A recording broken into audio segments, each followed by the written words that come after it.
সকলকে জয় যিশু। আমি প্রভুকে ধন্যবাদ দিয়ে সত্যি প্রভু মহান এবং জীবন্ত ঈশ্বর, কারণ তিনি সমস্ত কিছু অসম্ভবকেও সম্ভব করতে পারে। আমার জীবনে এমন একটা সমস্যা ছিল, তার জন্য আমি অনেক ডাক্তার দেখেছি এবং অনেক ওষুধ খেয়েছি, তাও কিন্তু কিছু হয়নি।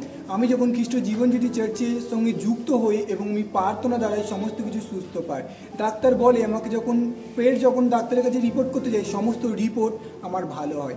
আবার যখন রিপোর্ট করতে হয়, সমস্ত রিপোর্ট আমার প্রত্যেকটা রিপোর্ট ভালো বেরোয় এবং ডাক্তার বলে যে অপারেশন করতে হবে। অপারেশনের দ্বারাও আমি বিশ্বাস করেছি যে ঈশ্বর সমস্ত কিছু সাকসেস করবে, কারণ ঈশ্বর সমস্ত কিছু পারে। যখন অপারেশন করেছে, এখন অপারেশন করার পর আমি পুরোপুরিভাবে সুস্থ আছি এবং সমস্ত কিছু থেকে যে ফিল করতে পারি যে আমি পুরোপুরি সুস্থ আছি এবং ঈশ্বরের গৌরব প্রশংসা করতে পারছি, কারণ আমি জানি ঈশ্বরের কাছে অসম্ভব বলে কিছু নেই। কারণ ঈশ্বরের দ্বারাই আজ আমি জীবিত আছি এবং এই অপারেশনের দ্বারাই পুরো আমি হেঁটে চলেও বেড়াতে পারছি, সমস্ত কিছু কাজ করতে পারছি। তাই জন্য প্রভুকে ধন্যবাদ দিই। এবং আপনাদেরও যদি কোনো সমস্যা, কোনো বিষয় থাকে, আপনারাও ঈশ্বরকে বিশ্বাস করুন, এই বিশ্বাসপূর্বকভাবে ঈশ্বরের কাছে প্রার্থনা করুন, আর এই প্রার্থনার ঈশ্বর উত্তর দেবে। কারণ আমি যেমনি বিশ্বাস করেছি, আজ আমি সমস্ত দিক থেকে সুস্থতা পেয়েছি এবং আপনারাও বিশ্বাস করুন এবং আপনারাও সমস্ত দিক থেকে ঈশ্বরের কাছ থেকে সুস্থতা পাবেন।